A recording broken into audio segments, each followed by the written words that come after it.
And hey, welcome to episode 8 of American Werewolf in London. I'm CP, the American. Joining us from Washington, playing the part of Werewolf, 13th Wolfman. I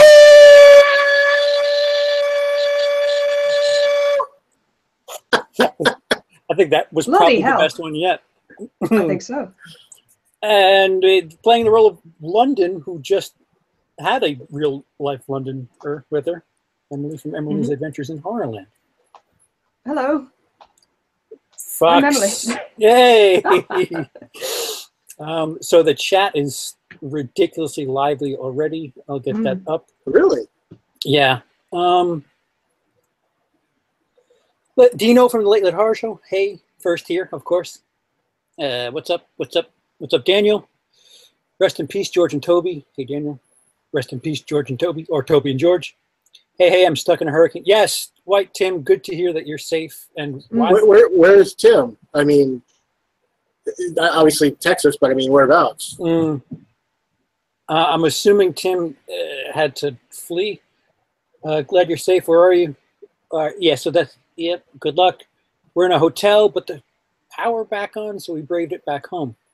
All right, so not that affected, apparently. Hotel for 3 days with no food, now home with no food.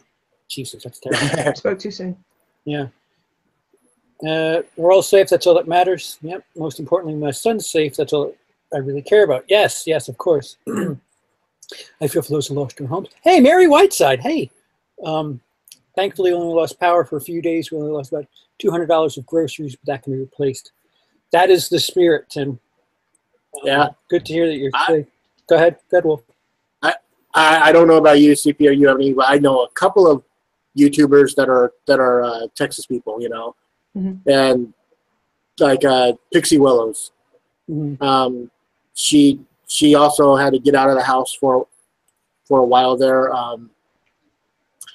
Derek, Mr. Cinema Junkie, you know, he's been posting videos a few days, you know, showing stuff what's going on down there. It's crazy.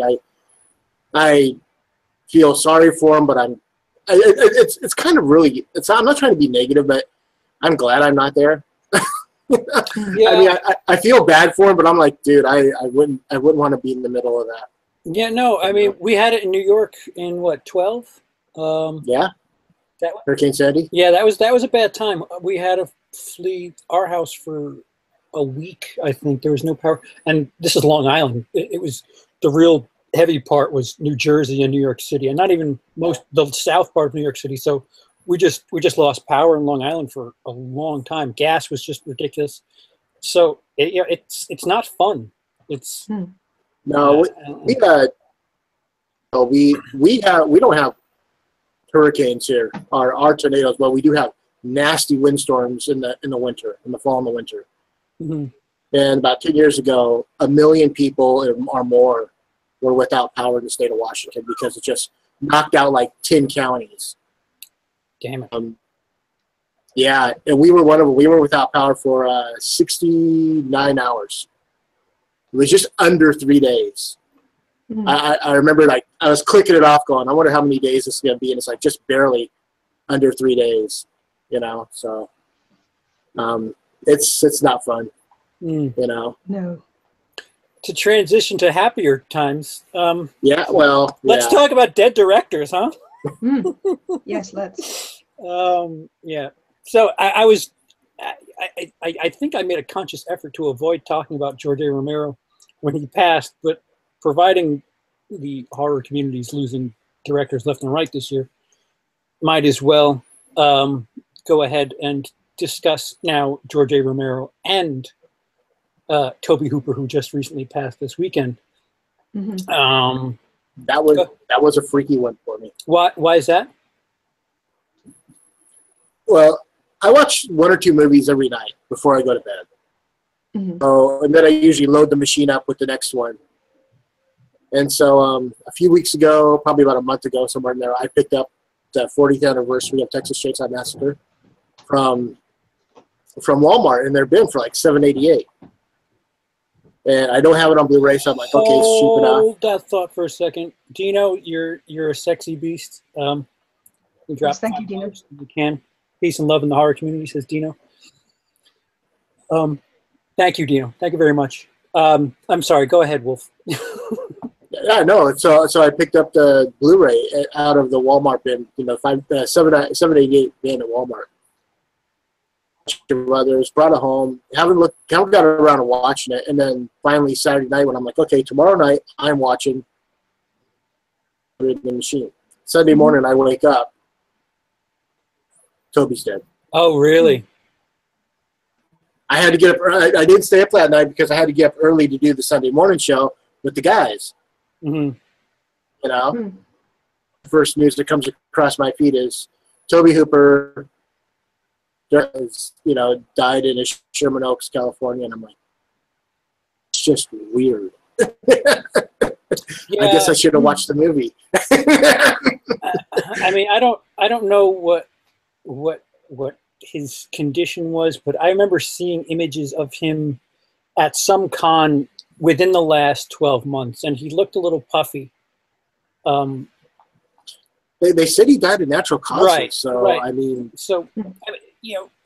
there used to be a time where 70 was considered, a long, fruitful life. So, when people get shocked at 75, 77, 8, what was Romero, 80 something?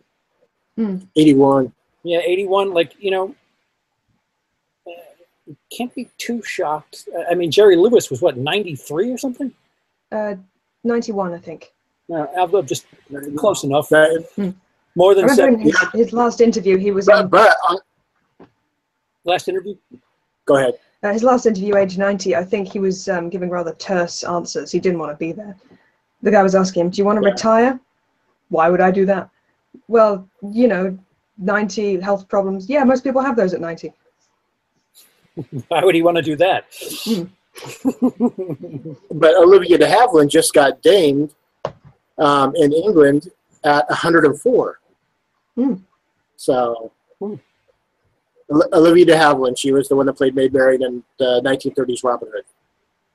All right. Some typical Wolfman knowledge dropped on us. Dino's confirming 91. And Tim says Wolfman killed Hooper. You shouldn't have tried to watch the movie. How could you? Watch the movie and not put it off till the next day. I know. It's all my fault. So I guess we'll start. I'll start with the unpopular opinion that I think Romero is a bit of a one-trick pony, if I'm being honest. Granted, he's done a bunch of good, borderline great zombie films. He's probably responsible for the modern-day incarnation of zombies, but other than that... I'll give you that. What was that? I said I'll give you that. He's responsible for the modern-day incarnation, Right. I think he's tried his hand at other genres that just haven't been as successful. Exactly. I mean, he made the original Crazies, which isn't a zombie film. It's an outbreak film kind of thing. They're not The Living Dead, in all fairness. Sure. Martin, which, it's movies, but a very interesting concept where a kid thinks he's a vampire. I would like to see a remake of that done by actually Romero's kid, just to see how that would turn out. He also directed Creep Show and Monkey Shines. I love Monkey Shines. I haven't seen it. No? Does it actually have to do with that weird fucking toy thing? Yes, it does. Scary as hell. It does have to do with the little cymbal clapping monkey.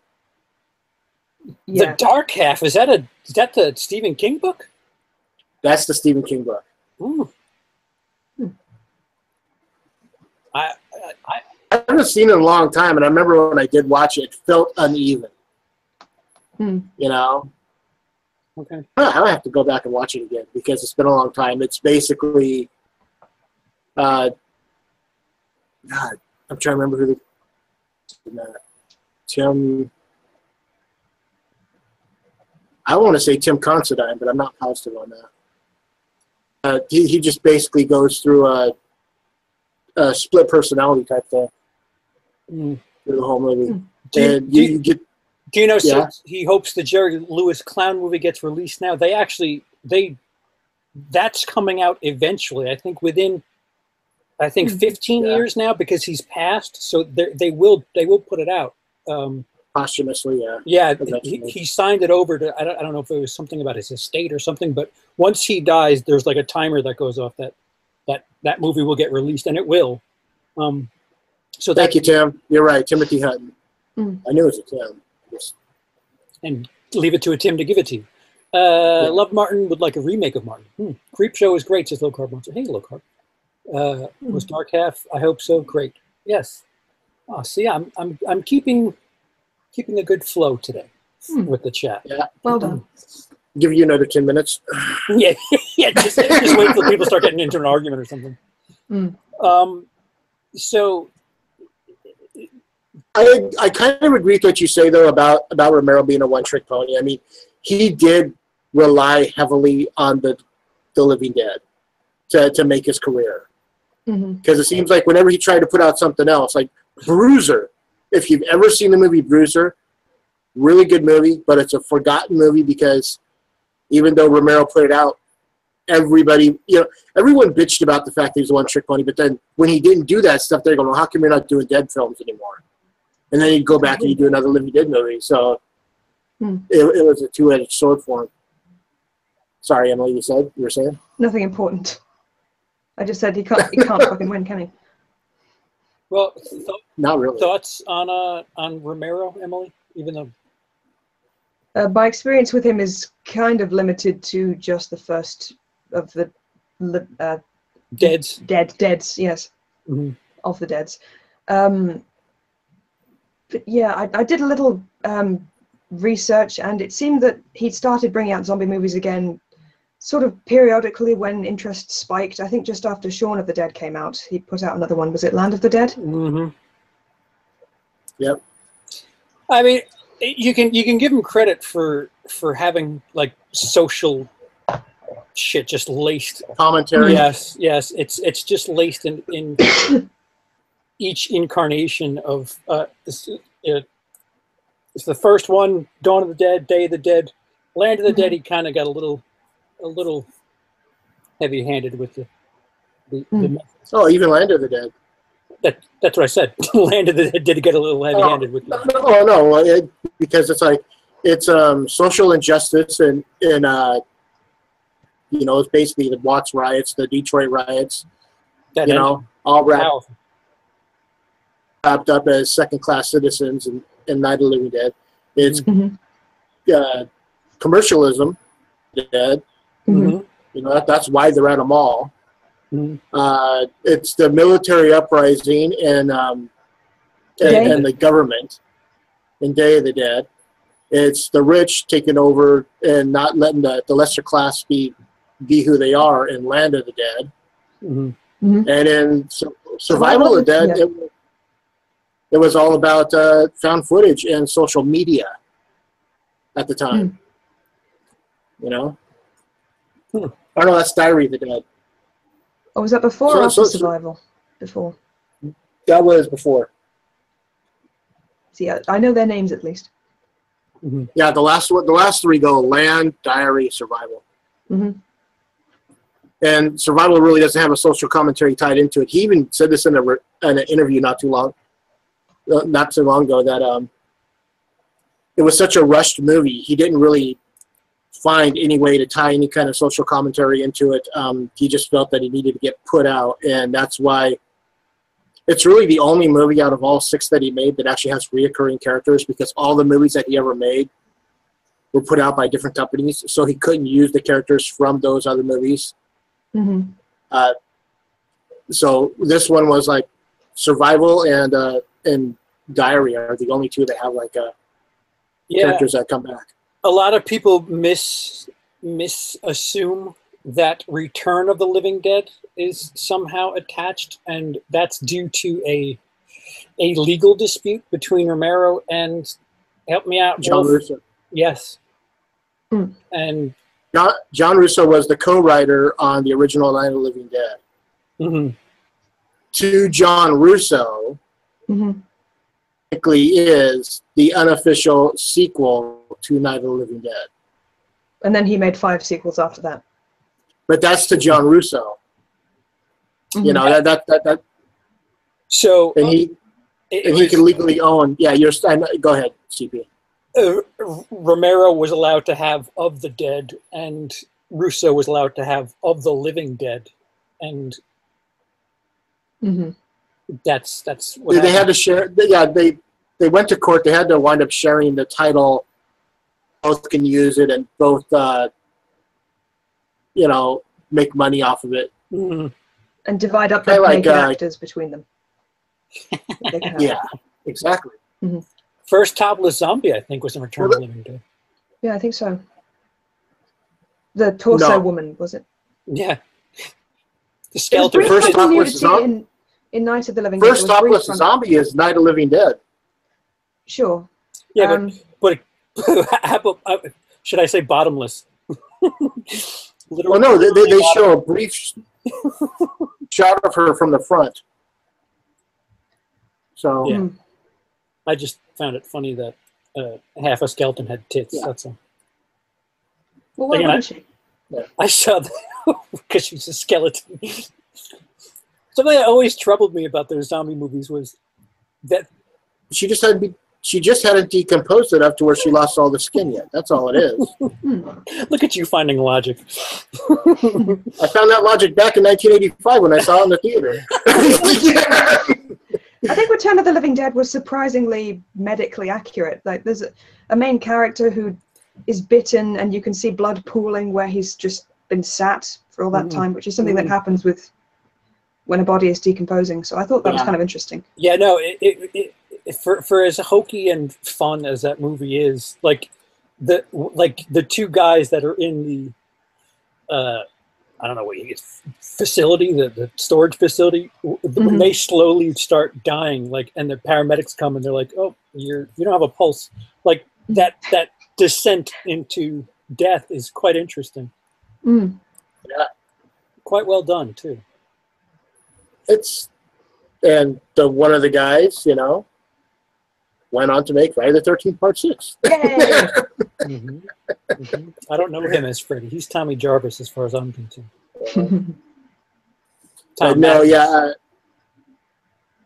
Really, I mean, I know that Romero had a couple of kids. Became a producer, his son.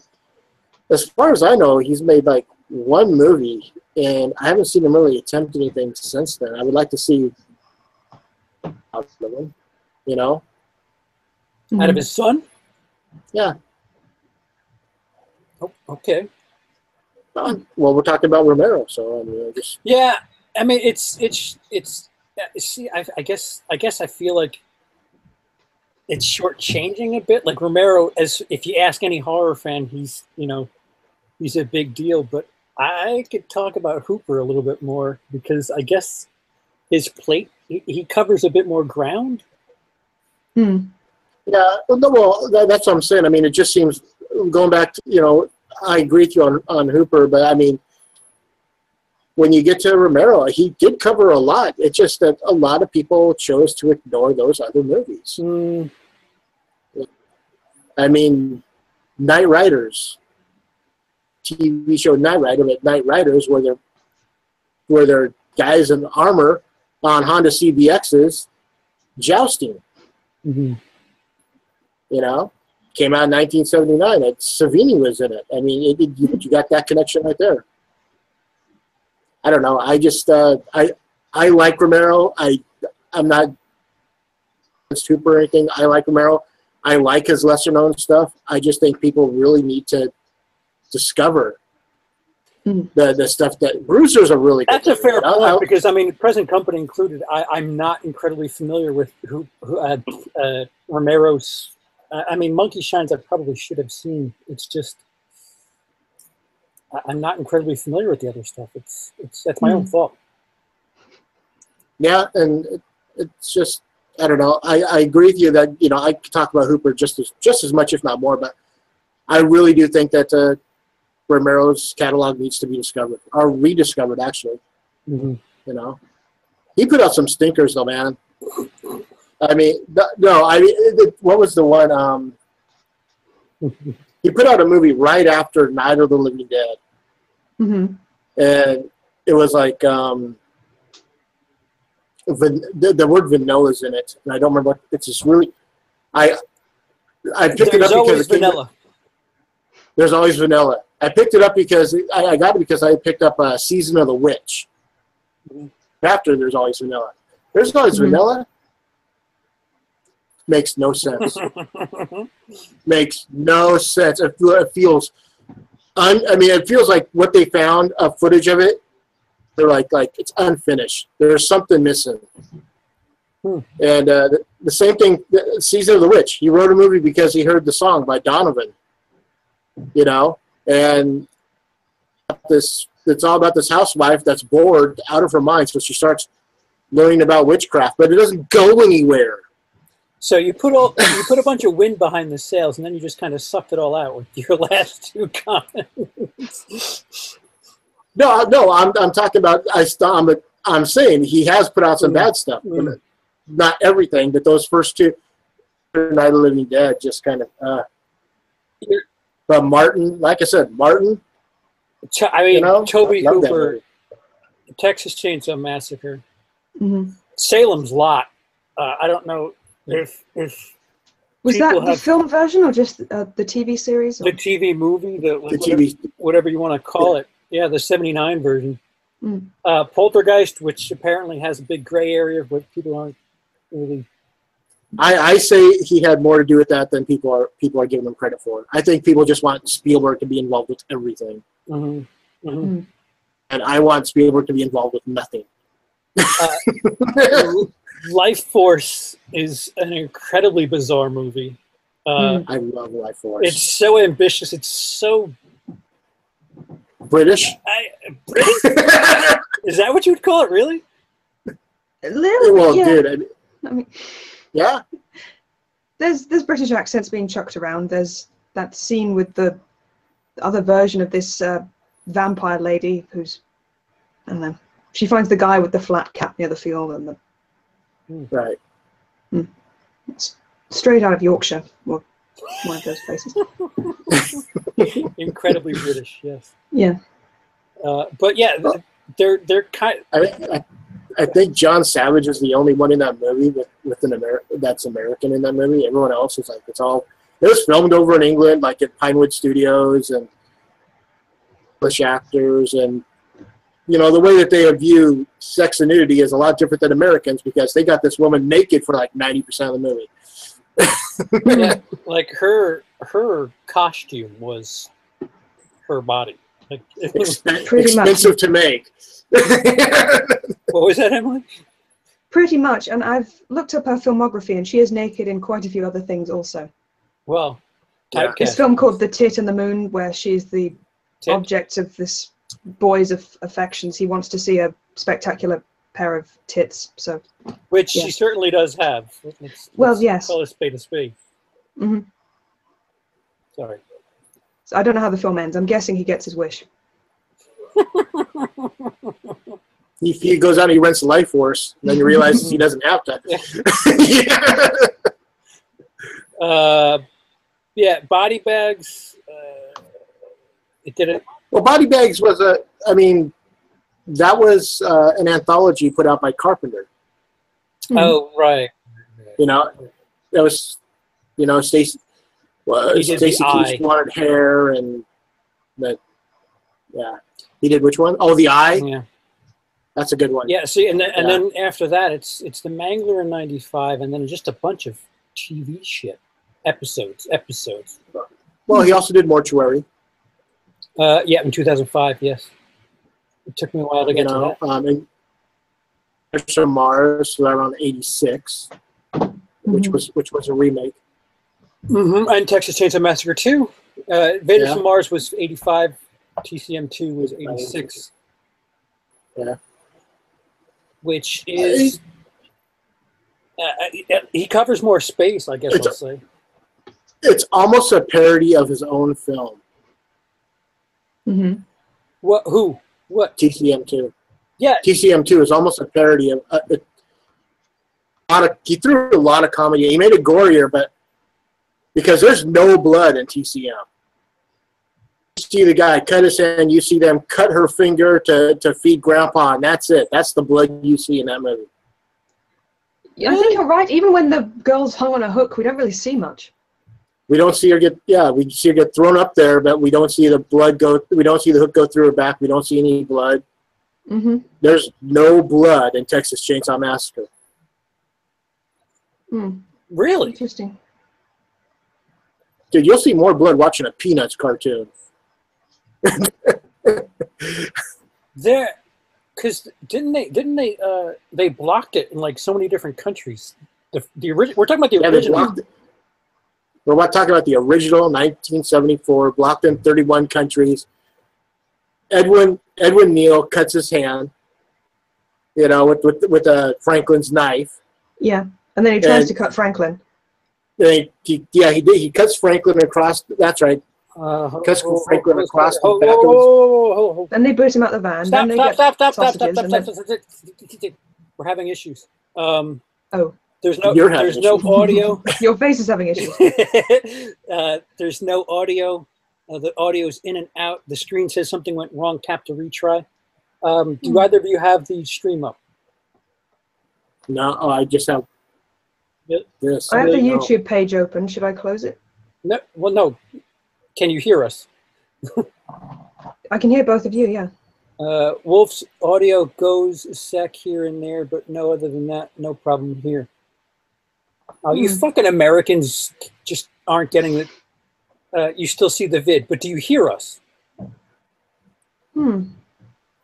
I hate this delay shit. I guess it's just my end and audio. And audio what? Oh, you still see the vid and audio. All right. So, yeah, I guess just refresh your page, Dan. Tim, sorry. Tim, I guess we could explain why you're having problems, perhaps because you're in Texas. But Dan, reload? I don't know. Maybe my connection's bad due to the storm. Yeah, see, that's what I was thinking. Okay, I'm sorry. Wolf, you were saying, God, I hate CP. Yes, Dan, I love you. Just saying that, he cuts his hand, and then the Edwin Neal cuts Franklin, and then towards the end, they take Grandpa and they put him in they have him in his little chair, and they have Marilyn Birds, and they cut her finger, the tip of her finger, to feed Grandpa blood. Oh, and then that's all the blood. Then there's the thing with the mallet. You get to see. Yeah, but you don't see any real blood. Yeah, you kind of see her barely get struck in the back of her head. You see a big chunk get taken up. I mean, there's. Yeah, that mallet gets purchased on her skull. I swear it does. Okay. I mean, no. I'll admit the bleeding is minimal. But should we agree it's minimal? Yeah, I agree with that. There's no reason for this movie to have been banned in like 31 countries, including England. It was part of the video nasties.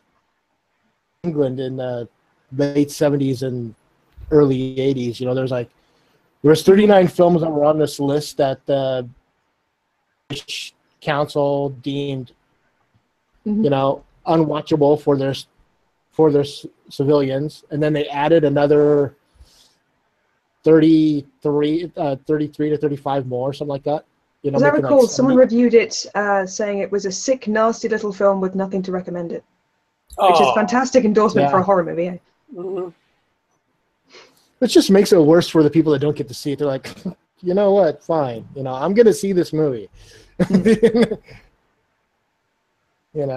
there's still movies on that list today that England are like, no, we're not allowing you guys to see, 3 on a meat hook or something like that, Yeah. Yeah, we want to save all the blood and gore for our public information films. Yeah, there you go. How to give birth. Was Faces of Death part of that too?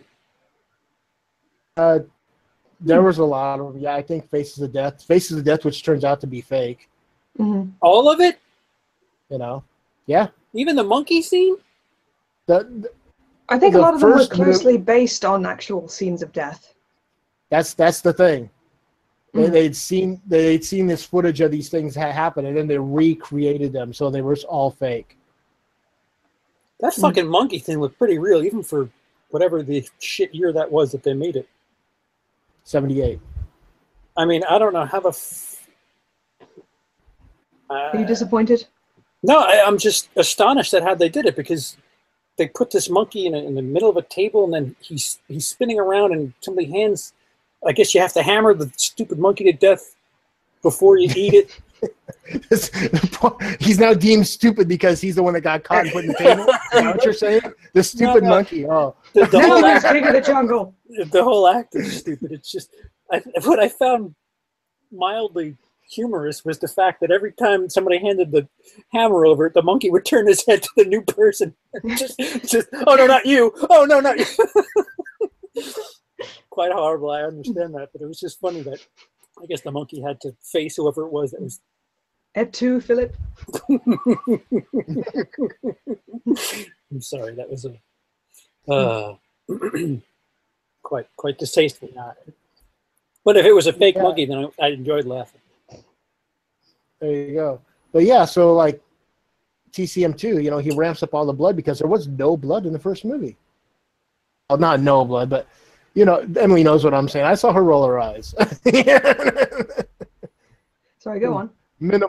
Minimal blood. Okay. Thank you. and 2 was mostly like humor. Yeah, exactly. That's why I say it's almost like he parodied his own movie. Well, yeah, I think who was it? That was a Canon production too, wasn't it? Yeah. And they got pissed off at Hooper for doing that. And yeah, because all Canon movies were like so tame at the time. Well, I mean, Life Force was Canon as well, and they put a shit ton of money in that. Yeah.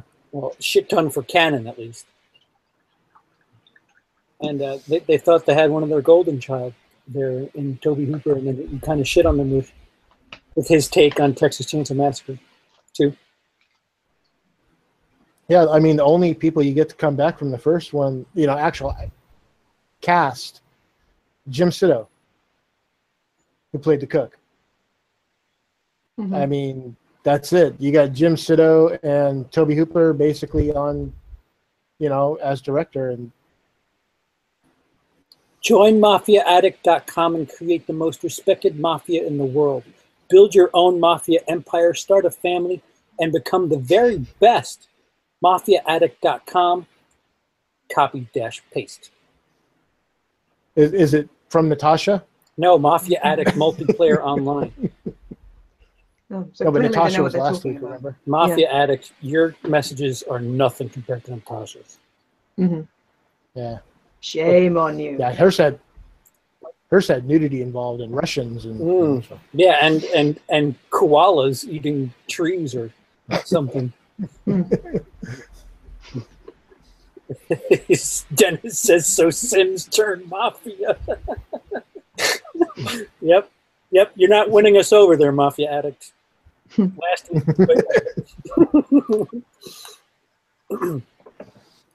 So. But yeah, Tobe Hooper, man, that's a sad one. It really is. It's just. I think if he wanted to, I haven't seen him in the last few years. You said he looked kind of bloated. Yeah, I mean, it was an image. He could have been having a puffy day. I don't know. Mm-hmm. Well, I would have liked to see. Yeah, I'd like to see one more movie out of him. At least hear. All right, so you know what? Hear that he was working on something. The last thing he did was directed Jinn, DJINN, which was released in 2013. I think I've had that recommended to me. Is it any good? I haven't seen it. Yeah, nobody knows. All right. So in both cases, these two gents haven't really done much in the last 5+ years regarding direction. Survival of the Dead was 2009. That Romero was at one point. I mean, there was a time in the early to mid 2000s like right after that, there were rumors flying around that the next Romero film was going to be called Diamond Dead. Mm-hmm. And it was about this band, this rock band that's on a flight. I don't know what the name of the band had something to do with Diamond, but they die, and you know, that I'm trying to remember the exact plot, but they die, and when they come back, they're basically more famous than they were than when they were alive, you know, and they weird a dead tour, you know. As you do. Like I said, it was. I thought it was an interesting idea for a movie, but I just don't. You know, I wish it would have happened. It's one of those things. But what can you do? Synopsis for Jin. A couple returns home from a trip and discover that their new apartment has been built on a site that is home to some malevolent beings. Malevolent. And it's got a 4.4 on IMDb. That's not a good way to go out. So yeah, their better days were beyond them. Yeah, in the rear view. Yeah. Well, clearly, but I could talk about Salem's Lot till I'm blue in the face like Barlow. Well, I mean, well, go ahead. We didn't really touch on it too much last week. Too long ago, I think I said this last week. Not too long ago, Kevin and I had to review it for Horror 101, and it's something that I remember as a kid fondly watching on TV. And the Danny scene, that scraping at the window, is the scene that I always remember. That's still pretty scary today, too. It's still creepy as hell. Oh, definitely. You know? It was funny because when I watched it not too long ago, I'm like, oh. You know, the first time he does it, he lets him in. And I'm like, just a second. What?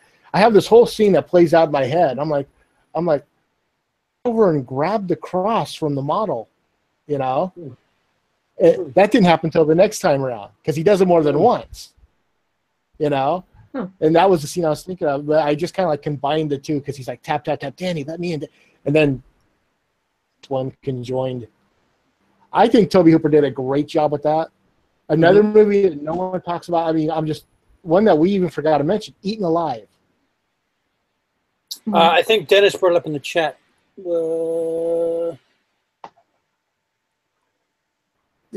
Came out like a year and Eaten before. Alive, yes. Yeah, Funhouse too, yeah. But yeah, oh man, I do. I love the feeling of Salem's Lot. Salem's Lot has just a nice, this is probably one of Stephen King's best stories. And I think it's probably one of the best adaptations of a story. A lot of it's not just shoehorn material here and there, kind of like, okay, cut and paste, and this scene from this page and this scene from this page, and you know, they tried to make it as close to the good, and Tobe Hooper did a great job directing that movie, whatever you want to call it, you know. Yeah. What about you guys? I mean, if you watch it now, it's a movie. Better than it. I'll say that easily. What does it end up being? Like 3+ hours? 3 hours. What, it? Salem's Lot. Oh, I think it was about that Salem's long. Lot is like, yeah, it's 3 hours. It's like 2 days. It feels like 6 days, let me tell you. 72 hours. So 2 extended weekends. Two extended weekends, a Monday. 2 extended weekends, yeah. 2 Tuesdays through Thursdays. Or 6 days plus. Emily, your thoughts on Tobe Hooper? From what little I know of his filmography, there's something I can't quite pin down about his directorial style. I can't seem to find any common thread. Having seen scenes from Texas Chainsaw Massacre, Life Force now, and a couple bits from Poltergeist. No Salem's Lot? No, seen clips. Okay. Including that one, which I thought was mahoosively scary. even without context. Maybe it works better without context. I don't know. Are they brothers? I That yes, yeah. He dies early. God. Mm. Yeah. No, dies early in the film. it was 192 minutes. Salem's Lot was 183 minutes. So that's 3 hours and 3 minutes. Patrick Holmes says, I need to rewatch the Funhouse. Dennis says, make sure it's the actual Funhouse. Ugh, and not Funhouse Massacre. Oh, yeah, please don't go. Ugh. Oh. Funhouse Massacre. Not that great at all. Yeah. I enjoyed it.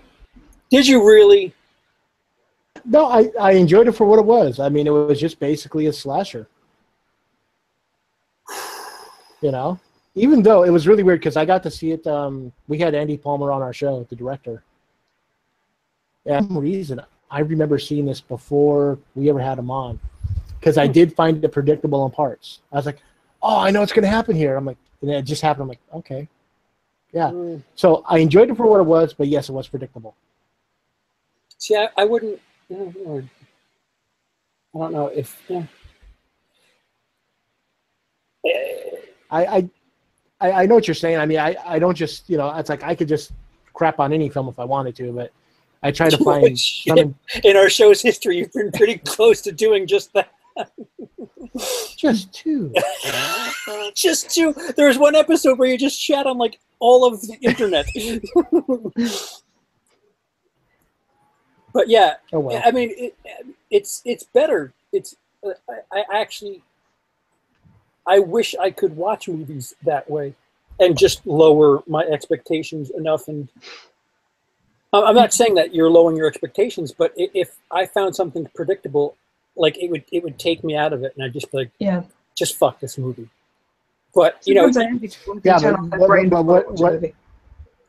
everybody at once, right?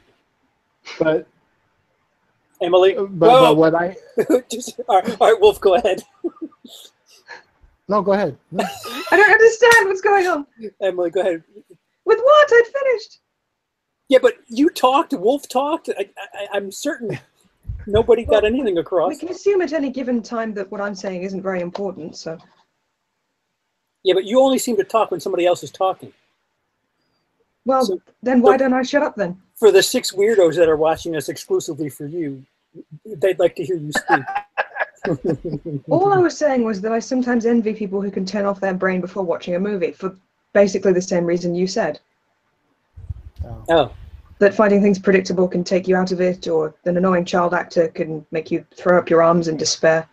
Or plot holes. Oh my goodness, the plot holes. Oh. Yeah. Yeah, I gave up on plot holes a long time ago. It's like there are so many plot holes in so many movies. Like, dude, if I just watched a movie and didn't watch it anymore because of plot holes, I wouldn't be watching anything. But when it comes to like go back to Funhouse Massacre, there's only like one real scene that I found predictable, and it was towards the end. So I was like, okay, if I turn off now, what the hell? It's a little late. Mm-hmm. I enjoyed it for what it was. They got together a bunch of well-known character actors to make a movie. Mm-hmm. I like anything with Clint Howard in it. So, ooh, he makes a lot of bad stuff too. Don't get me wrong. Yeah, he's got a bunch of he's got a bunch of bit parts in movies where it's just like, wait, Clint Howard's in Waterboy. Is he? Who has? Yeah. One of the guys in the crowd. I said Joe Montana. Oh, yeah, I see. Sorry. Yeah, so Patrick said CP Love the Roast. Thank you very much, Patrick, as somebody who was touched on. That's quite flattering. Thank you. Thank you for being a good sport. Hey, just because I'm here for Emily doesn't mean I'm a weirdo. Yeah, I didn't exclusively list who was a weirdo, but it's nice to see you just talk to people like a human being and not mention their physical features. I'm not a weirdo. Yeah, cheers. Aren't we all here for Emily, says Dennis? Well, at least one of us is. I thought you were here for CP, Dennis. No, definitely not. No invite. Damn, I'm a huge fan of both. Oh, well, CP hates me. Well, Ryan Chataway, of course, creator of the 24-hour movie marathon. I'm actually here for CP, but Emily's cool too. Thank you, Low Carb. Thank you. I'm in no place to stream anyways. Haha, I was joking about the no invite. Well, okay, you're still not getting one, so you can joke all you want, shithead. I've had enough of CP. Been dealing with him for the last 2 years. 2 years, Dennis. Maybe. It just feels like 2 years. It probably feels like 10 to him. Hasn't been 2 years. Come on. And who in the chat is here for Wolf? Hey, yeah, what the shit cake, guys? Mm. Hey, CP. That's fine. Yes, yes. I spent my time pissing off everyone in the chat. So I know they're not. Thank you, Ryan. I was waiting. He was Chris D'Elia in Hey CP. Fuck you. Wait, what? Oh. Each message was its own little thing. Hey, Tommy, come here. All right, so we're caught up. Okay. So I think I interrupted you, Wolf. What were you saying? I think I did. I'm not sure. Oh no. No. About being the people, being here for me. It's like no, I spend all that time pissing everybody off, so I know they're not here for me. So, you are the loved ones. I'm the one that just says, screw this movie, screw that movie. Some movies deserve to be screwed, so to speak. Yeah. So yeah. The whole dark see, like Tim says it all. Yeah, after the whole Dark Knight thing. Yeah, we all lose touch with. See, White Tim says he's here for all three of us. Thank you, White Tim. Thank you. And for you to be here from Texas is quite sexy. Really? Mm-hmm. Yeah, we're not that entertaining to be here, to be avoiding certain death. No, I guess not. I don't. You were saying CP. Sorry. I wasn't saying anything. You were skipping on my end. And then you just kind of like on your mind. Oh no, we were going to talk about character actors this week, and then a director died. You brought up Clint Howard. Oh, right. The whole idea was like lesser known character actors. People that you see as part of the movie, part of the TV show. They basically made a career being a character actor, and even if they're not a big name. Clint Howard, kind of like but like like the one I brought up last week was Brian James, and Blade Runner. He was in The Fifth Element. Oh, he died. He died like right after Fifth Element. Like he died a while ago, right? Yeah, he died a while ago, but he made a career out of being a character actor. Mm-hmm. He didn't push forward to. He didn't get that. Well, I want to be out there in the front with Bruce Willis or Schwarzenegger. He goes, I don't mind being a supporting actor. Well, how do you feel about somebody like John Cazale? I would say is sort of a character actor. He only made 5. John Cazale, but he only made 5 movies. And all of them were nominated for Oscars. What's your point? No. I mean, but I'm not knocking him. Not one. Yeah. Okay. Fine. Quite effective. Quite effective. Afternoon. Conversation. Deer Hunter. Conversation. Yeah. And if you make a John Cazale box set, it's pretty fucking hardy. Oh no, I don't disagree. I just I guess because Don't backpedal because the I'm more an I think asshole. about it, no, the more I think about it, it's like he only made 5 movies, yeah, but movies and he isn't out there. You know, All I right, mean, so right. would he have? This is like if he'd have lived, because he died because of lung cancer. Mm-hmm. And then he gave Meryl Streep all of his acting talent via STD. Yeah. Sorry. How unfortunate. That's why you're Meryl Streep, because he passed all his talent on to her. No, but I mean, if he'd lived, would he had a forefront actor, or would he have stayed a character actor? Oh, because that timeline, 1979. That's it. That's all we get for John Cazale. Well, what do you consider Philip Seymour Hoffman to be? Well, he's known for his acting. So I mean, I think no. Okay. I wasn't asking. Do you think of him as a gas station attendant? I meant as far as I know I do. Wait. No character actor.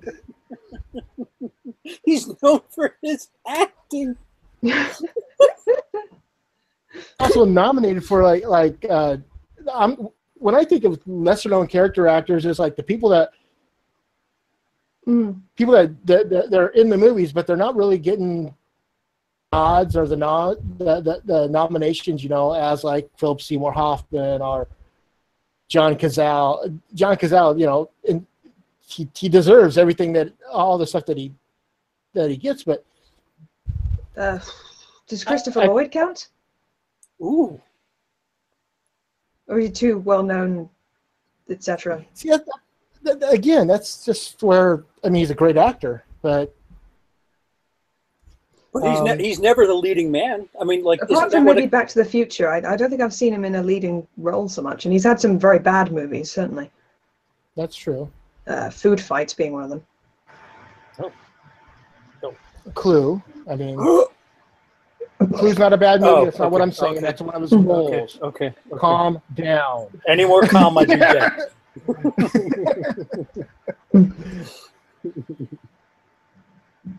Yeah. So,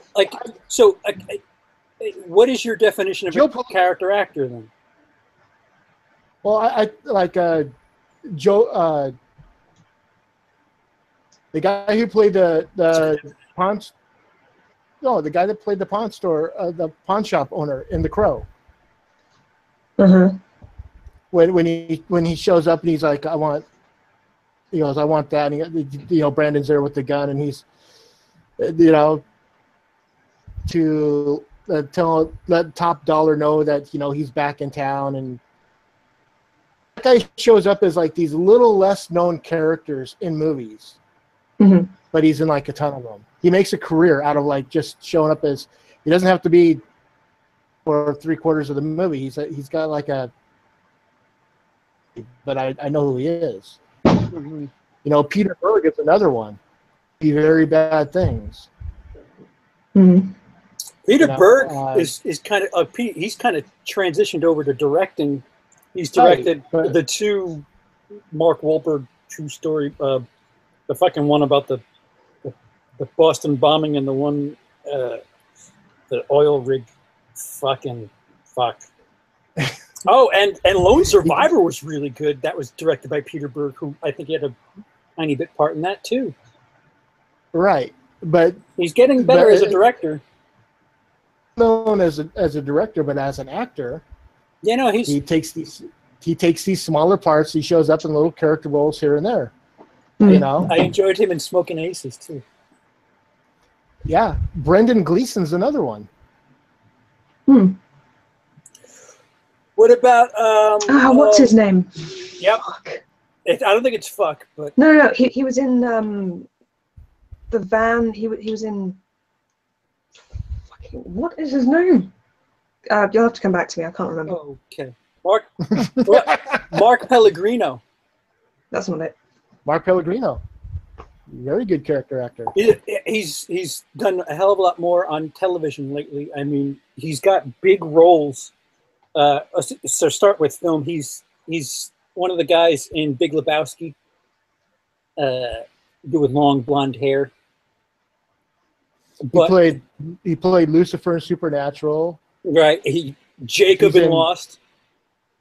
He was he in Dexter. He was. Go ahead. Just go ahead. Stomp. He was Bishop in Being Human. Yeah. He's had like major roles in television.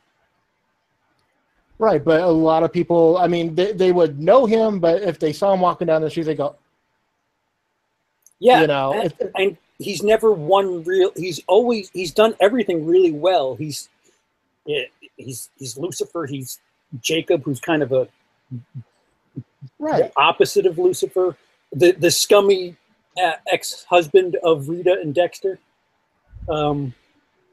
That's right. Yeah, the dude just, I don't know why enough people don't know him, but he gets around, man. He's a really good actor. And this is exactly what I'm talking about. That guy, that's a character actor for me. It's like, okay, he's not really big, but he's big enough that you might know him from like all his other roles, but he's just, I said, Brendan Gleeson, who, I remember him the first time I saw him. Well, I'm gonna bring up Red Dwarf again. He was the captain on Red Dwarf, but since then, but he was also the cop that chases down Bruce Willis in The Fifth Element when Lily falls into his cab. Mm-hmm. He's the really big guy that's in the police car. And he just shows up in like all these roles. He's a really good actor. He's British, but he does a lot of really good American accents. You just kind of accept him for who he is, and what he can do. And again, not that big, Wait, we don't have accents, do we, Emily? Sorry? We don't have accents, do we? No, of course not. So the guy I was thinking of was Cole Meany. Cole Meany, now. Yeah. I could be wrong about how much of a character or lesser known actor he is, but I wouldn't say he's lesser known, but he's a very good character actor because he did have like 7 years on Star Trek over here, and then another 7 years on Star Trek DS9. I mostly know him from the Roddy Doyle films like The Snapper, The Van, and also he was in Con Air, I think, as the dude. Yeah, the cop. Yeah, he was also in The Commitments. He was the father. He was in the movie Daw, an Irish film. Yeah, a lot of Irish movies. Oh, Colm. Yes. Colm. Oh, yeah, that guy. Fuck. That guy. Yeah. Guy shows up in everything. Fuck you. Cyrus the Virus said that to so-and-so before shooting. I'm butchering the line. God damn it. Nothing makes me sadder than the agent lost his bladder in the airplane. Nobody's joined in. See, I'm trying to find what else I know him from. I do know his face. I know a guy that has a shop. I'm pretty sure he could fix your car. It's a 62 Corvette. The body's completely fiberglass. It falls out of the sky. It's gonna be just, there's nothing to fix. You replace. Fucking perhaps. Oh, Mystery Alaska. That's right. He's the mayor. Oh, that's right. Yeah. Whose wife fucks around on him. Here's another good one. Elias, and I'm not sure how to pronounce his last name. If it's Codius or Kotas. Did you ever see the movie Some Kind of Wonderful? Yes. The guy that plays the punk rocker, Duncan. He's in Shutter Island. He's in Shutter Island. He's in Haunting in Connecticut. He's what is it? He's in Teenage Ninja Turtles, the first movie and the third movie. He played Casey Jones. He was in The Prophecy. Actors to watch whenever he shows up. I'm like, oh my God, Elias is in this. Okay, cool. Yay. Right? Duncan was my favorite character from that film. Oh, he's also aside from fucking Gattaca. Watts. Yeah, I mean, they were both good.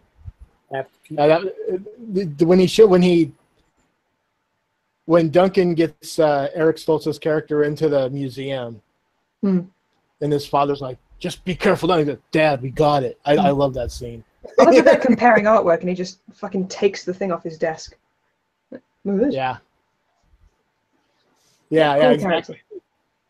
Yeah, He's also in Fallen too, which somebody did a review of. Oh yeah, I remember.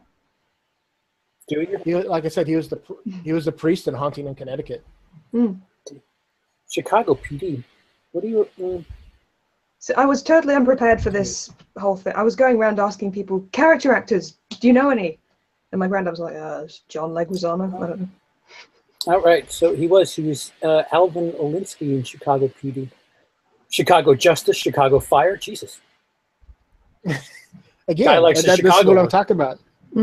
This is what I'm talking about. People that make a living off being characters rather than just being the. I'll tell you what. When I saw Shutter Island at first, he's latest and he's got that scar. I thought that was Robert De Niro with like CG work. Knowing how much both of them have a similar look, except Elias's head's a little bit not say a little bit more round rather than the long face of De Niro. Yeah, but there's enough of a resemblance that if say Marty Scorsese wants to rejuvenate De Niro's career, you could have this dude play a younger version. Yeah. Elias is, not was. Was, is. What? Dennis, what are you talking about? Is, not was. Dennis is saying is, not was. I love it when the chat is vague. I love it when the guy 6 inches from me. Come on, Dennis, what are you talking about? Is, not was, what? Should go through and tell him off. Yeah, like fucking throw something at the wall. Is, not was. I think now he's purposely not saying anything. That would be over. Okay. I wasn't dissing Clue. I just pointed out he was in it. Elias is, not was. What'd you say about Elias? I was busy looking up his history. Where is Elias? Okay. You said Chicago, was in Chicago PD. It says Chicago PD. Elias is, not was. Right. So I'm guessing he is in Chicago PD. Oh, well, yeah. So to explain why I said that, on IMDb it says Chicago PD ended in 27. Oh, ended this year. Well, it just okay. Or maybe his character ends in 2017. Spoiler. I don't. Yeah, if you go on the IMDb page, it says 2014 to 2017. That's why I said was, because they had a little rest in peace type thing on it. So do we ever define character actors? Is this someone who has predominantly supporting roles, or someone who has a particular shtick, like Ben Stiller, or what do we mean? Well, I would say that predominantly supporting roles. Wolf says if you refer them as that guy, it's a character actor. So I don't know if I would include someone like Ricky Gervais is not known. He's more known for his comedy than his acting, and I think that's because he can only really play himself. He struggles to modulate his voice or his particular cadence. So his movies are bad. Yeah. I went to see Ghost Town in the cinemas. That was Taya Leone. She's not very I don't know. Maybe not the best. Invention of lying, great idea, terrible execution. Yeah. Yeah, he's a bit better when he's directing the movie and not so much in it. He's David Brent, who's also Ricky Gervais. So, See what I mean? He tends to play himself. I would put Danny John Jules in this line. He was a dancer before he was an actor, wasn't he? Yeah, he was a dancer, and and he was. I mean, the one movie I could think of that Americans would probably know him from is Blade 2. I saw that. I think that he had some kind of fight scene, something very choreographed. Yeah, he was part of it. Patrick Holmes says, "Do you classify Jim Cromwell as a character actor?" Do we? I would say, well, I mean, he's really well known, but he does play just characters of the same. Yeah, I guess. I mean, but he's but I mean, no. Well, you never see a movie that says, you know, this movie starring James Cromwell. Right. It's always Does this he even get movie the end? with these people. Featuring. Featuring, introducing. With. You know? You have to ask the right questions. Mm-hmm. That's an iRobot reference. Excuse me. Yeah, so I'll go back. Philip Seymour Hoffman will not count then. I wouldn't. Like I said, I think he's just too well known to be that guy. You know. Man, but he's the polar opposite of what Emily was just talking about. He's never him. Like tell me something about Philip Seymour Hoffman in a movie that you could say, oh, that's totally PSH. That's him. Yeah, no. He always stammers. I don't know. Was he a heroin addict in a movie? Because that was poor taste. He didn't have much character as Freddie Lounds in Red Dragon. He was just kind of there. I get that he was trying to be slimy, but he didn't really pull it off, in my opinion. Really? Mission Impossible 3, he was a pretty good dick. Like a really good evil dick. Good. I mean, yeah, Boogie Nights, good call, Mike Tim. Boogie Nights, he was, just so. I don't know. You felt bad for him, and you just you just pitied him at the same time. He was just so, oh fucking idiot, oh fucking idiot. Nothing, nobody. I hate when I do references. Nobody just they're just airballs to you guys. No, I get what you're saying, but I'm still saying that I think he's just a little too well known. You know. So is that his fault, though? I mean, he's well known. But when the topic is lesser known character actors, yeah. No. How many times have we done a stream where we haven't defined our terms properly beforehand? What's a creature feature movie anyway? Oh my Who God! is Stephen King? Who is Stephen King?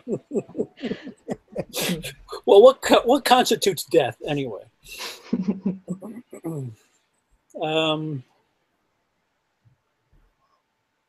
Yeah. What's he I been mean, in? a little Indecent Proposal. Let's. Okay. Decent proposal. I'm not lying. He I'm was taking Lake Placid, but okay. I believe you. X-Men First Class. Oh wow! 2012. Chicago Med. Jesus, we should just rename the show Chicago shit. Chicago Justice, Chicago Fire, Chicago PD. Jesus, what the fuck? So maybe I should just click on Chicago PD, and then we'll get all our character actors. Just go through all the actors that are on there. Oh, no kid. Well, he was in the first season of Fargo. Yep, he was the mattress king, or the food king. That's right. Oh, he's the critic and chef. Oh, fucking good movie. Don't watch that movie. Hungry. Oh. You don't watch that movie, Hungry. Love and Other Drugs. Jesus Christ, this guy's just in. Three Musketeers. Frost Nixon. I'm going backwards from now. Lake I'm trying to think if I know any women character actors. I don't think I do, off the top of my head. Well, you mentioned Tia Leone. Well, I said she had a habit for picking terrible movies. I didn't say she was a. That's true.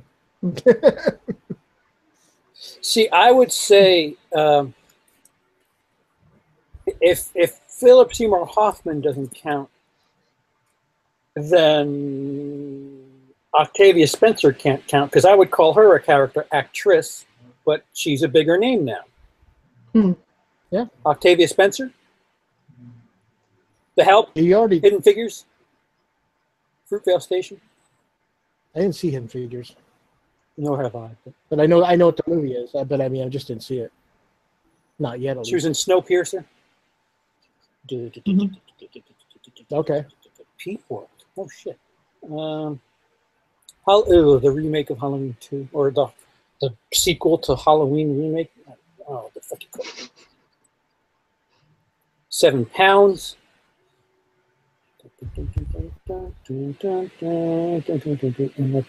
Coach Carter. Went a date with Tad Hamilton. Bad Santa. Oh, that's right. She was in Bad Santa. Opal. Yeah, I don't know. If honestly, if Peter Dinklage wasn't on Game of Thrones, he would fall into that category. But he's so well known now. So the actor that played Mr. Bean, Shaniacal Reviews, the actor that played Mr. Bean, Rowan Atkinson. Rowan Atkinson? Rowan Atkinson. Fuck us, XD, says Peter Stormare. That is a good call. Peter Stormare, yeah, I struggled with that one when I was doing some research on this. I was like, do I include him? Because come on. I would. No. I would include him. I would. Russian components, American components, all made in Taiwan. Exactly. That's an Armageddon reference. That must be your. Is that my favorite? Is he's standing there with Steve Buscemi's foot. He's like, that must be your fan. Where is Pancake's house? I'm fucking hungry now, you know. Yes, no, Peter Stormare totally counts. Good call. Yeah, totally. Because he's made a career off of just doing. You're never going to see a movie with Peter Stormare. He always plays a vaguely European Russian type. Like this fucking weirdly not specific. Is he not from there? Or I don't know. He's from. I think he's from Tennessee. Swedish, Wait, I have him loaded up. He was born in Sweden. Yes. Yeah. So he's more Scandinavian than Eastern European. Oh, one last reference. Don't go to long grass. All right, no more. What? I could just do a Peter Stormare reference-a-thon here. Please do. That was, yeah, just have him go right over everybody's head. That was from The Lost World. Patrick Holmes says Marissa Tomei. Get the fuck out of here. Marissa Tomei? Character actress? No. Yeah, no. I'm sorry, Patrick. No.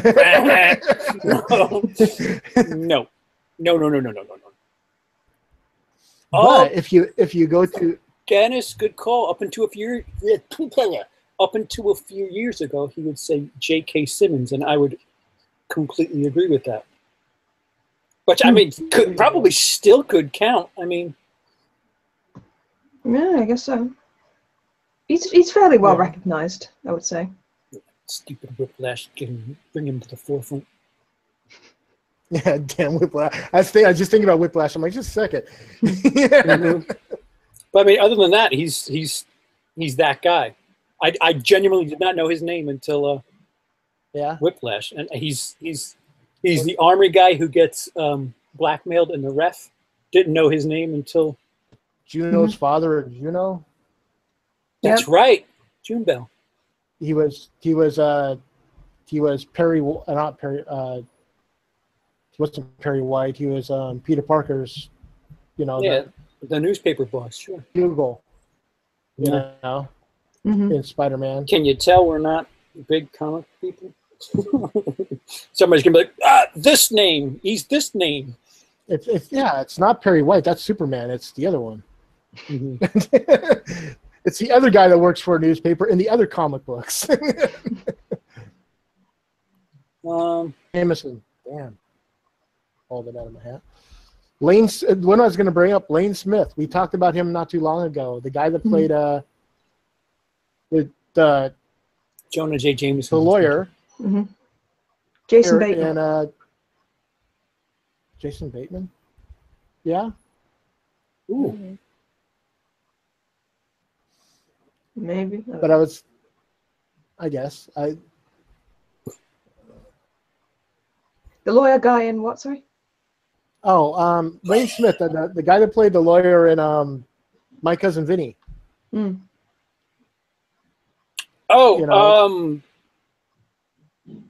yeah, the defense, right? Or excuse me, the prosecution. yeah. He's I mean, he's dead now too, but I mean, at the time, he was making like he was just doing nothing but supporting character. He even played Perry White in like Lois and Clark. Stuff, you know. And he's been dead 12 years, really? Jesus. Yeah, he's the coach from Mighty Ducks, who always kept popping his fucking Mighty cow. Ducks, yeah, yeah. Could Emilio Estevez almost be a character actor nowadays? I mean, he was well known at one time, but Yeah, at one time, yeah. Dude, holy shit! Fucking What was Lane that? Smith was in nothing but really decent early '90s movies that I watched quite a bit. who? Oh, Lane Smith. My Cousin Vinny, Mighty Ducks, Distinguished Gentleman, Son-in-Law, The Scout. oh yeah. None of them are great. I know that, but fuck, I watched a ton of these thousands of times, and then it kind of trails off. Never mind. I'm I'll trying go to back find the name of the guy who was. He plays a lot of movie antagonists. He was the antagonist in Happy Gilmore, and he's been in a bunch of similar type. Oh, from Get I know who Out. you're talking- Huh? Yeah, she's talking The about father from Get Out? Bradley Whitford. Yes, No. Bradley Whitford. Bradley Whitford. No, Christopher McDonald. What? Oh, she said Happy Gilmore, not. Oh, did she? Not I for some yeah. reason I take the too, but no, Christopher McDonald. Yeah, Christopher McDonald's a Shooter great McGavin. guy. Sure, we got a winner. Yeah, Juice by Emily. He Juice was- by Emily. he was in Final Destination, the first one. Or Requiem for Yeah. a Dream. Yeah, that too. He was in what Grease else? too. The Iron Giant, Oh. apparently. Evidently. Evidently, yes. That's right. He was in Boardwalk Empire. I still need to finish that. American Pie 5. He was in the About Last Night remake. Ugh. Ugh. Good. Yeah, he had some stuff in the '80s. I want to think about.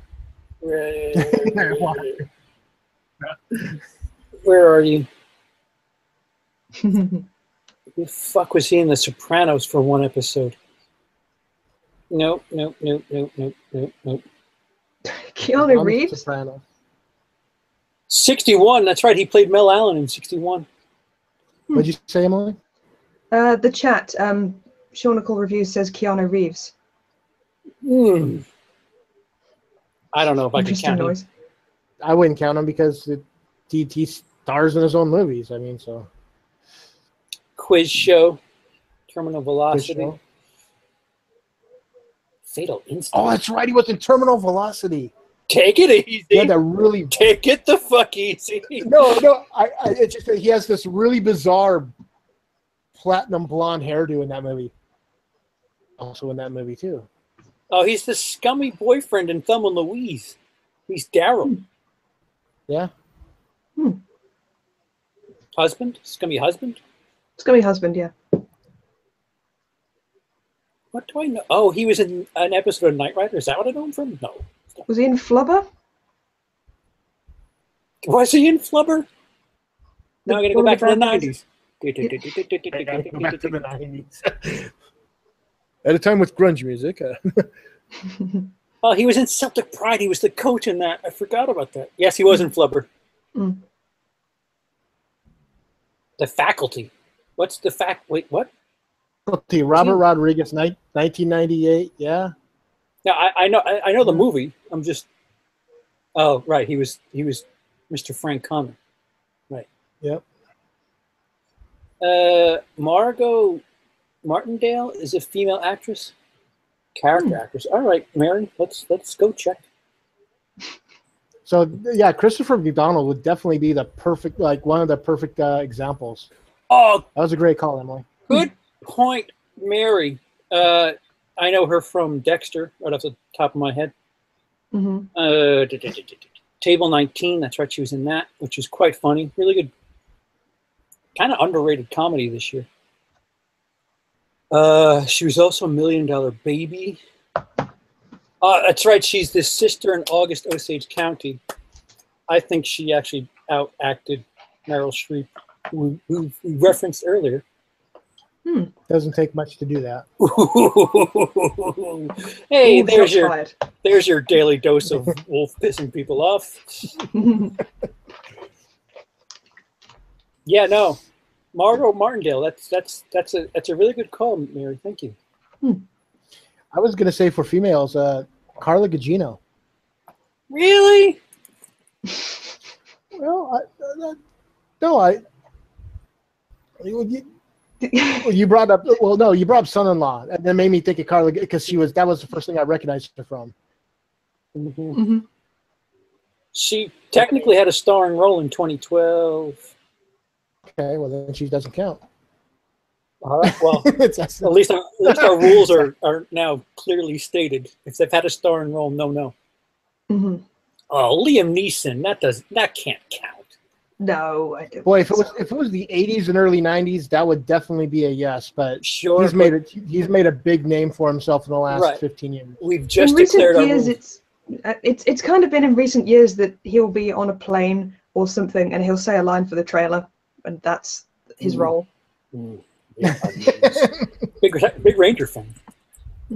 Or he'll be fighting a wolf or something. You know, those Dennis kind of movies. Says Oscar Isaac.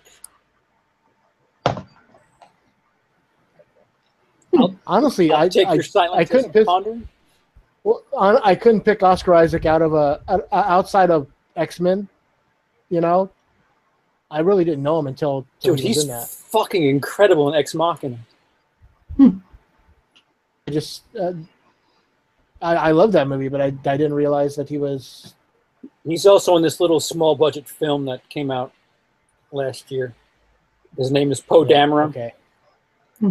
Little thing that Disney, through one of their independent circuits, they put out.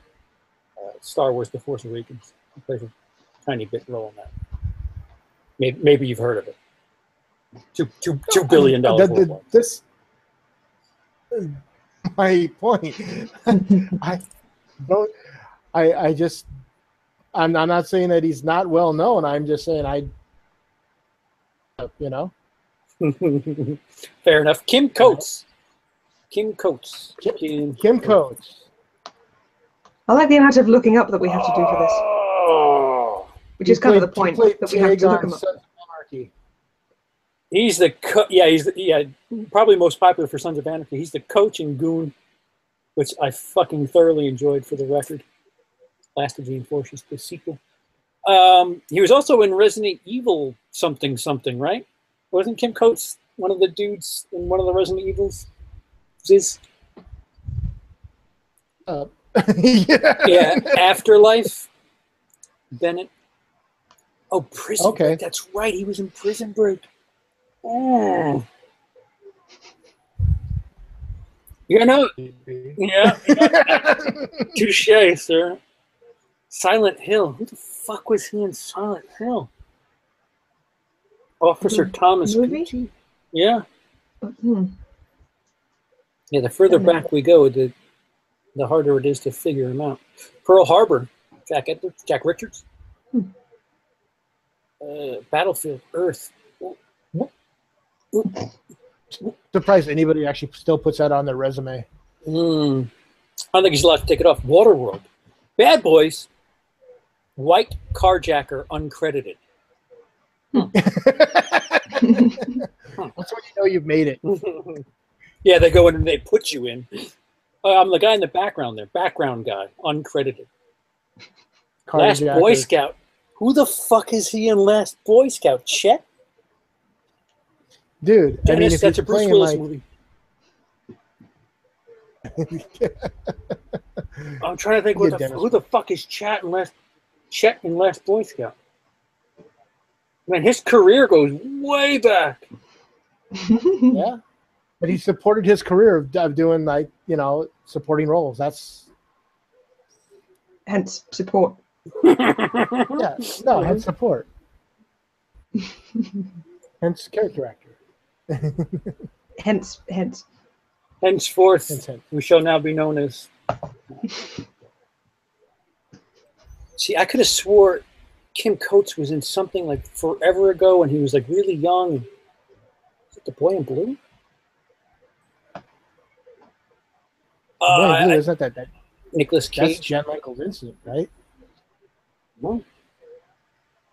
Oh. Nicolas Cage, Christopher Plummer. Oh wait, no, yeah, Kim Coates is in the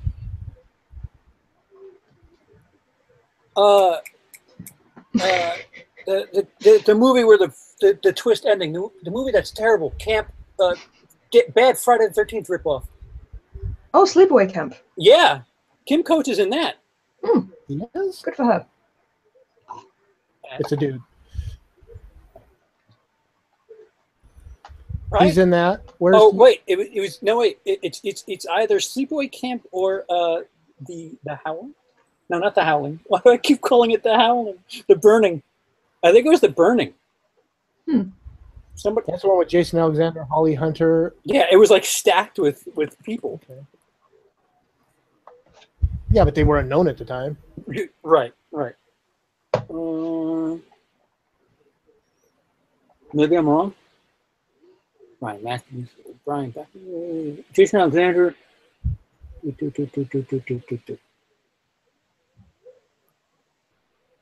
Nope. Silence. I'm just talking to break the silence. Somebody talk, please. No, I don't see his name.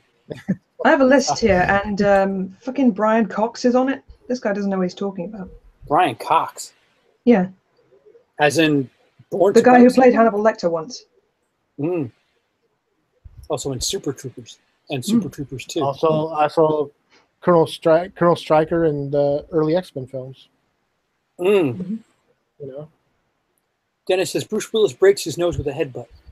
Oh, yeah, he does always seem to be the guy who gets fucked up in movies. Kim Coates does. He was in Waterworld. Yes, thank you, Blu-ray Mark. Yeah. Kim Coates counts. Count it. Steve McGinley, Carrie Elways. Wolf Gratz says Brian Cox is a fucking star! Exclamation point. So no. What was the one before Carrie Ells? I've forgotten his name now. John C. McGinley. Oh. Dr. Cox from Scrubs. Another Cox. Oh yeah. Oh, okay. John C. He's in Point Break too. No. The she Rock. says John C. McGinley. She said John C. McGinley. Yeah, the real Brian Cox, not Dr. Apple Cheeks. Yeah. Fucking Dr. Apple Cheeks. Mm-hmm. He was an Animal with Rob Schneider. That's what you bring up. So was Stephen Fry. Inexplicably. What? Who? Where? You're right. Yeah, he was also in Summer Catch too, because Sam Neill? Are you kidding? This guy has no fucking Sam Neill's. No. Yeah, no. The Rock. He has a starring role. It doesn't count. He's had a few actually. Right. 7. Oh, that's right. He's the guy in the helicopter in 7. How do you remember that? Because I see the word 7 here, Okay. and then I think who the fuck says guy in helicopter next to it? No, it says California. It says California, but Terrence Howard, I guess. Yeah, J.K. Simmons is on here. Wall Street. That's right. He's in fucking Wall Street too. Fuck. CP, you're gonna snap. No, John McGinley's a good one. Like he's got a. It's funny because when she said John C. McGinley, I thought John C. Reilly. And I'm like, really? And for some reason, just the C threw me off. You know, that's when I realized who we were talking about. Yeah, Dennis clarifies. Coates is the guy who hits Bruce instead of lighting his cigarette, and Will says, "Do that, and I'll break your nose." And of course, he does it again and ends up with a broken nose. That's from Last Boy Scout. Thank you, Dennis. Bruce Ted Willis. Levine was on the list, I think. Someone said it's a shame he'll never be able to get past his one role. Would you? Yeah. So he's got. It's not. I mean, I don't look past. There's a lot of these have turned up in Shutter Island for some reason. Yeah, but so what's the one role that they're saying? Because to the Lamb. No, yeah, but when I think of Ted Levine, I think he's the voice of Candy cane. Yeah, exactly, Rusty Nail and Jeepers Creepers. That's the first thing that comes to my mind when I. You mean Joyride? Yeah, Joyride. Yeah, that's right. A bottle of pink champagne. I'd take your bra off. He went up there, no candy cane. Bye, black sheep. Yeah, no, Ted Levine. See, people say they want Morgan Freeman to do voiceovers for their voicemail or whatever. But give me Ted Levine. Hey, you've reached CP. Yeah. He can't answer the phone right now. He was also in Fast and the Furious. Yeah. Well, no, I'm just like Emily said. He was also in Shutter Island too. Didn't really talk that much. No, he was too busy. You don't candy cane. quite unfortunate. I want a candy cane.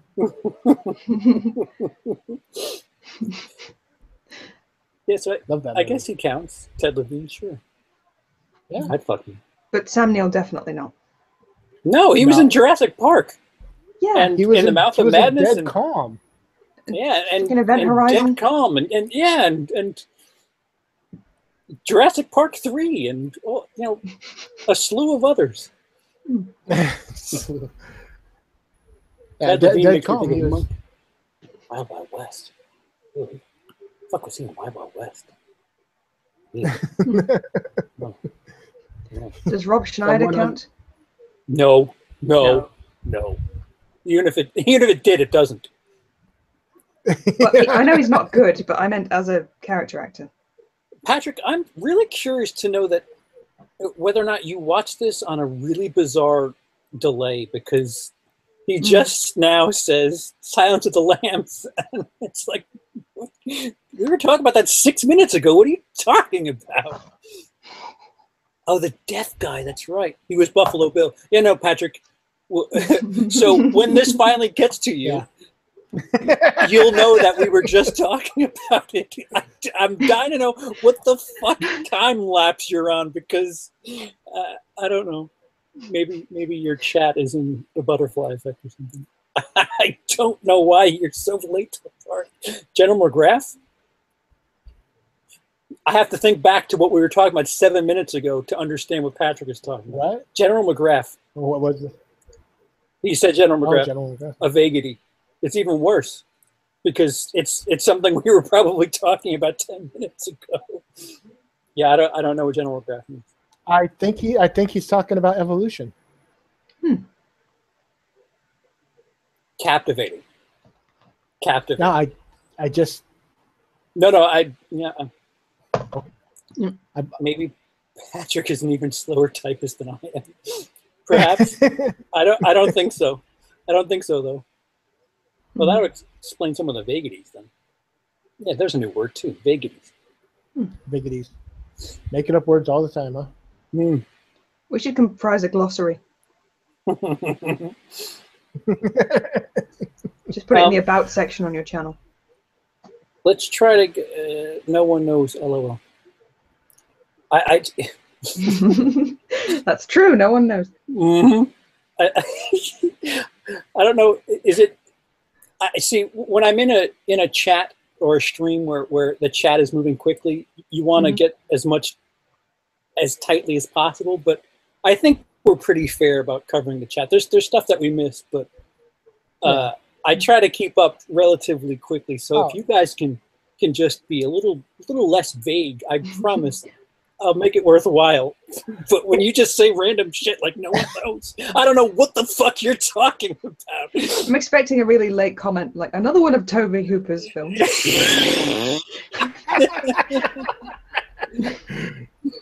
I'd be from Patrick's brother. And now he's in the other room. And now Patrick says that was Levine's character's name in Wild Wild West.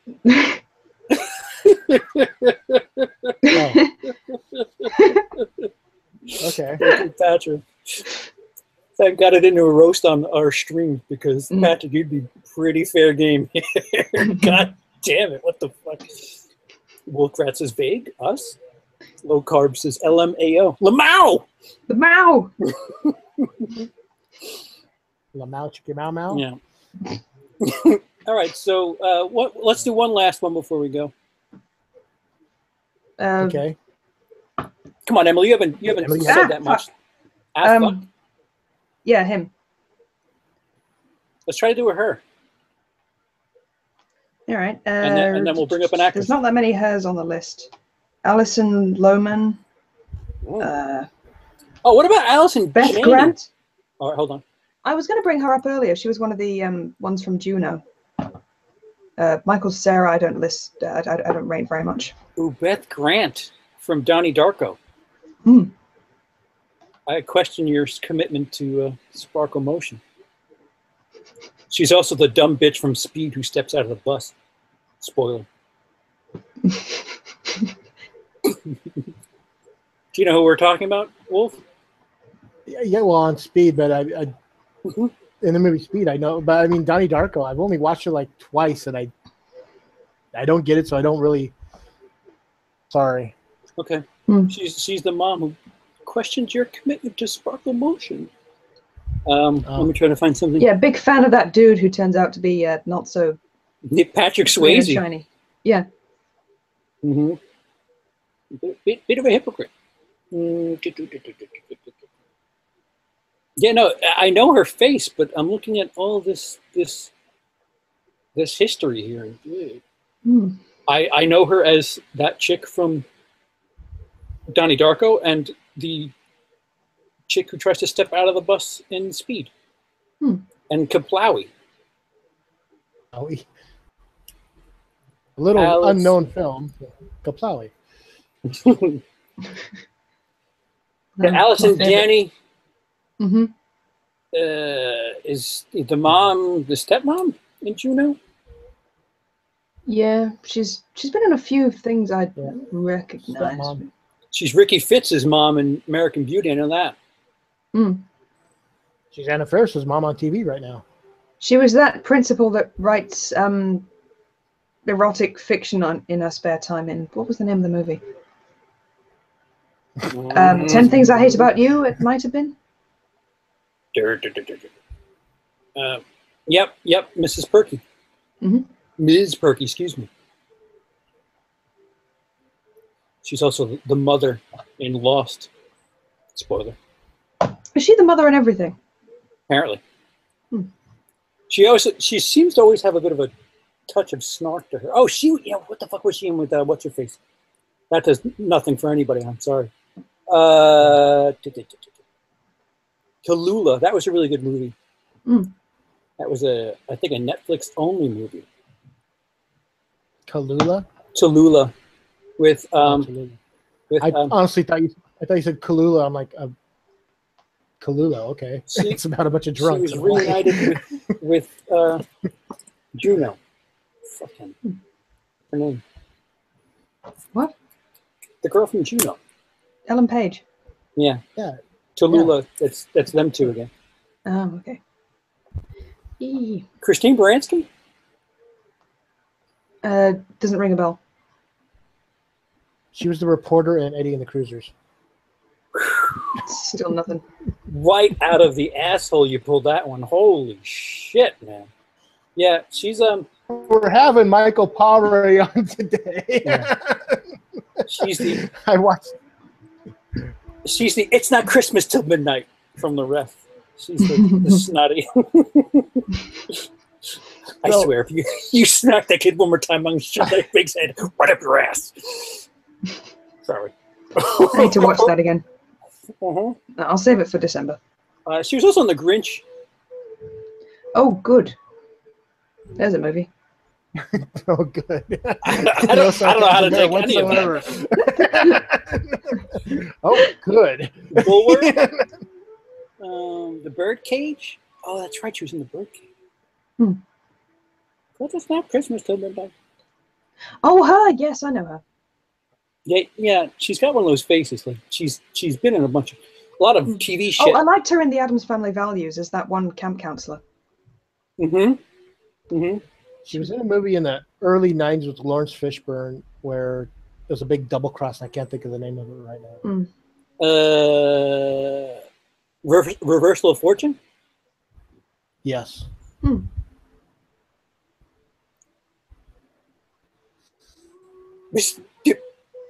It was like I don't think that's it. always on. It's Glenn Close, Jeremy Irons, Ron Silver.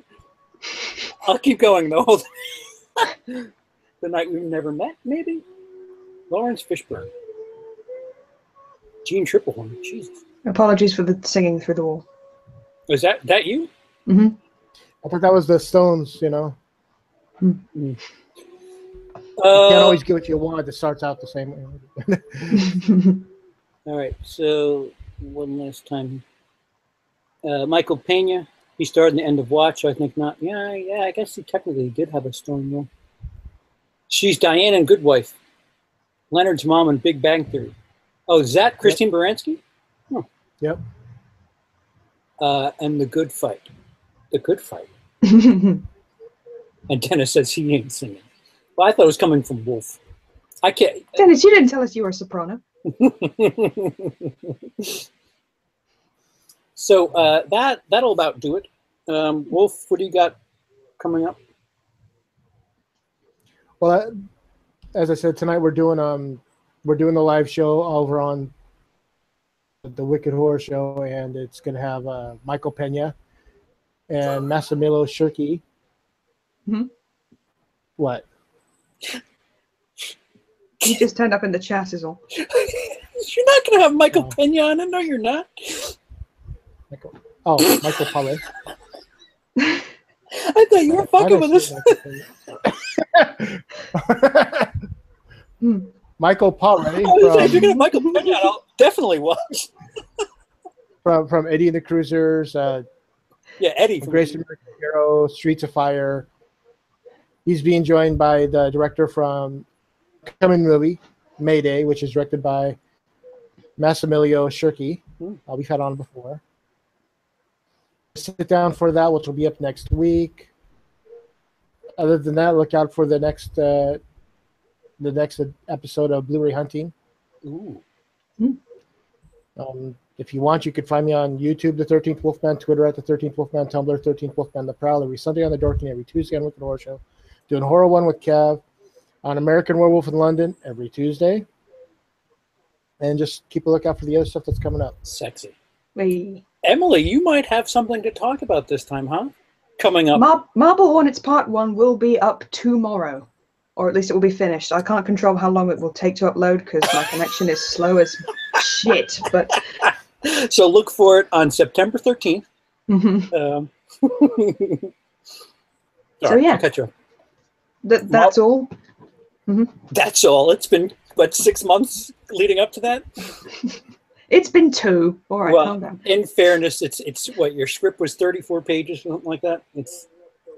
Yeah, I've had a lot of stuff to work with, but yeah, it'll be finished tomorrow.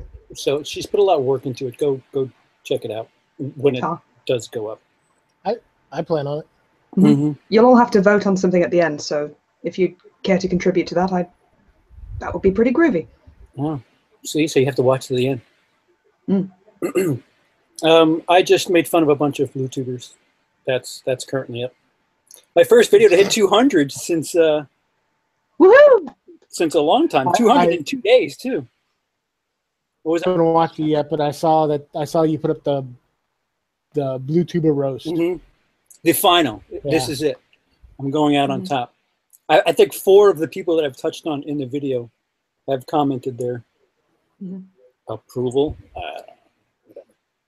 It's quite a different tone than let's just say early 2016 wasn't quite as fun as it was this time. Yeah. Oh, really? You have to know about the controversy, Wolf. Who's peeing? Well, it's not me. And yeah, so next week I probably won't be available to stream as I'm traveling. So I don't know. There's a faint chance. I don't know. So we might be off next week, probably. Okay. So remember that now, Wolf. Although, yeah, I'll tell you last minute. So we probably be back on the 12th. And yeah, say goodbye, everybody. Goodbye, everybody. Goodbye, everybody.